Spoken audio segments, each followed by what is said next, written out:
Warning, SPG po ito. Sexual activity with minors is a serious crime. Don't risk your future. 15 pa lang ako noon at 16 si Jowa. Kapag pumupunta ako sa kanila, ganito mama niya. Pupunta dito, girlfriend mo. Linisin mo kwarto mo. Diyan na lang kayo. Kaya matik pinapadiretso ako sa kwarto. So alam nyo na. Ha ha ha ha. Opo, tama po. First wire college pa lang kami nun, may nagaganap na. One time gumamit kami ng condom, then kinabukasan nakita daw sa bakuran nila yon. Ewan ko ba sa jowa ko, di man lang itinapon sa malayo. Tapos siya talaga ang pinagbibintangan pero ayaw niya umamin. Never kasi umamin si jowa na may ginagawa kami dahil mahihiya siya. Tapos sabi ng mama niya, turuan kita ha, sa susunod i-flash mo.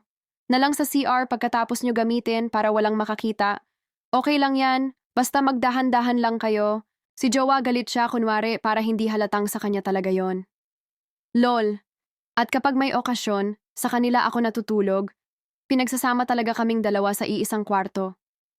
May time pa na naiwan ko panty ko sa kanila. Ayun si mama niya naglaba. Ngayon mag-24 na ako. Nakatapos naman degree holder with license at ngayon pa lang sila magkakaroon ng apo. Ha ha ha ha. Sobrang cool lang ng parents niya solid. Parang kapatid nga lang namin ni Jowa.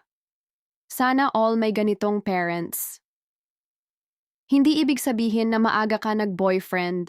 Mapapariwara ka tulad ng sinasabi ng karamihan. It's up to you how you build your future. Balance dapat ang pagtupad sa pangarap at pagjojowa. Aratana 202